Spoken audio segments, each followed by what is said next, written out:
What's going on, everybody? Anthony Campo here, your coach and host of the Be Battle Ready podcast. And today's topic is, I failed.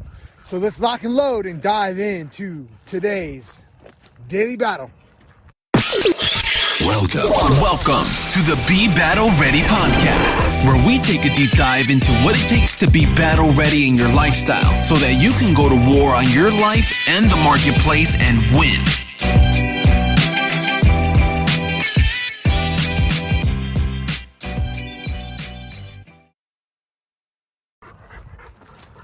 All right, so today's topic is, I failed. I got 15 successful days on 75 hard. And I failed. I failed on day 16. And I didn't cheat on my diet. And, in a normal context, this wasn't a normal day. But in a normal context, I would have went through it. I didn't give up. I didn't do anything like that. I literally just passed out. And here's why. So Thursday, which was September 10th, I headed out in a big Penske truck to pick up 3 loads in California. We live in Utah. We run a furniture and rug business here. And, shipping has gone up significantly in the last few months due to COVID and all that. So it made more sense to spend a couple days, rent a truck, gas, all that stuff, and go pick up the loads in California. And so headed out, got a little bit later start than I wanted. Some other things came up on Thursday, and I made it to Vegas. And then did my second workout on day 15 of 75 hard. And that's where, I walked around a parking lot like I'm walking now, but I walked around a parking lot for 45 minutes. And then I got back on the road, drove a few more hours, and I got tired. So I ended up falling asleep in 2 different places. But at the end of the day, I fell asleep in Baker and woke up about 4:30 in the morning, got on the road, headed into Southern California, and, got into Southern California, and then I met one truck there, loaded their goods onto our truck, and then I had about a 2-hour break. And how it was supposed to go is that at 11, I think that truck got there about 9, first truck got about 9, there's another one at 11, and there was another one that was supposed to be 2 hours after that, about 1. So first truck went cool, simply just backed them up to each other and loaded them over. Second truck showed up at 11, pretty much on time. And it was a smaller truck. But then at the same time, the other truck showed up.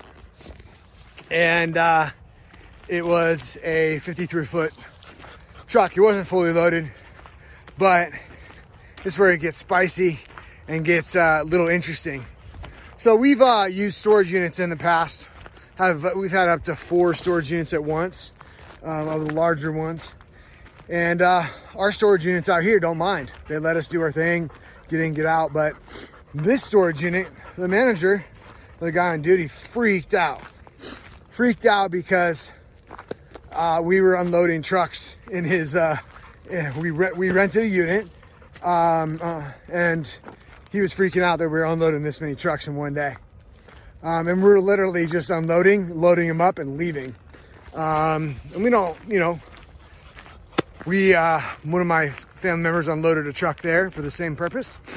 Last year sometime, or earlier this year. There's no problem. So we didn't think it was going to be a problem. But how did I fail 75 hard? So we spent the whole day, from that point on, became a shit show. I had to argue with this guy, and then he finally relented, and I almost thought I had to go find a different spot on the fly to unload our trucks. But that ensued a whole stream of things, we were running out of space. We had to really unpack it and repack it and stuff like that. And it was a long day. I probably finished up about 9, pulled my head up and was like, oh, wow. we had this added pressure the whole time of this guy not liking what we're doing, and we had a deadline to get out, all this stuff. So there's a lot of extra pressure, a lot of extra stuff. So we get done, let's say about 9 o'clock or so. We had to be done by 10 because I think it was 8:30, 9 o'clock. We had to be out of there by 10 so that, because the gates closed and we would have got locked in. So we finished up, cleaned up, perfect, left it. And then I head back to my mom's house. And I'm like, man, I haven't worked out, where my whoop band actually told me like I worked out 3 times. But I hadn't officially intentionally worked out, which was against the rules, right? I needed 2 intentional workouts for 45 minutes. One has to be outdoors.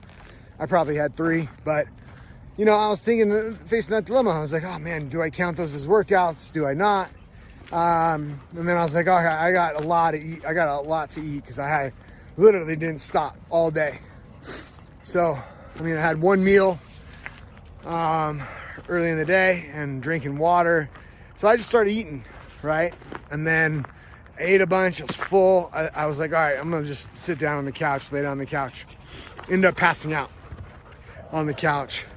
So that was my triumphant defeat of 75 hard, of being on my 16th day.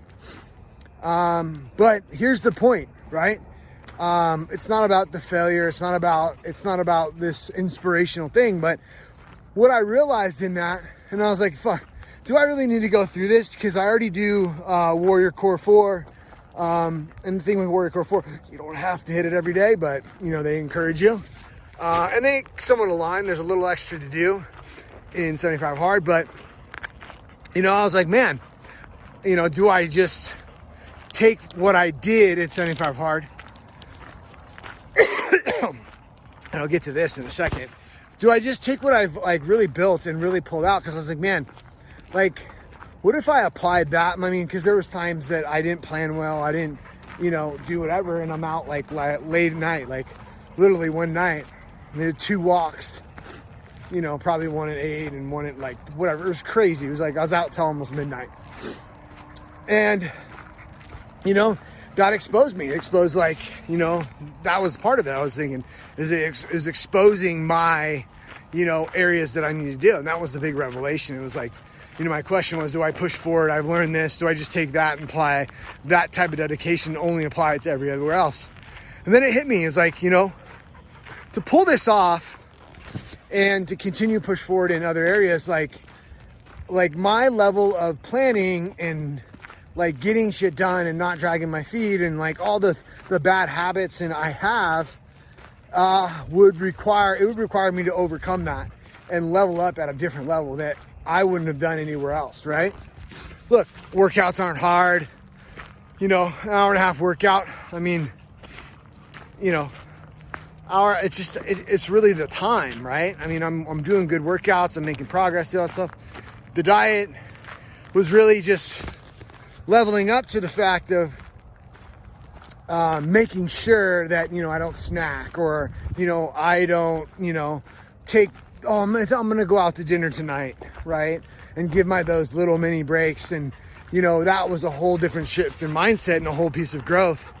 So my conclusion was that, look, I'm going to have to level up. I'm going to have to really, it really exposes some weaknesses that, I can definitely improve on,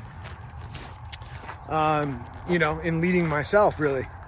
So, and here's the principle for you. Here's the point is that, there's this beauty in the retraction of failure, right? I was like, okay, cool. I'm going to go do that. And I get up and Sunday, Monday, whatever. I started again last Monday, ended up getting sick, but there's this, so it made me slow down and reflect even more and really, really come to some deeper learning and revelation. So the thing is that, inside of this failure, it's really, there's a retraction in it, right? There's this retraction that you've got to retract back from. And in that, I have found, in a number of different ways throughout my life, is in that retraction, I find I find a lot of insights and growth, because if I would have just kept pushing on at the level I was, I would have probably, I would have fought through it. Who knows if I would have, had to slip up or whatever, but, it exposed where I needed to level up. And it gave, by the retraction, allowed me to see the bigger picture and the bigger field. So that's my real principle for today, is that, like the thing about failure is you just got to capitalize on it, right? And be present.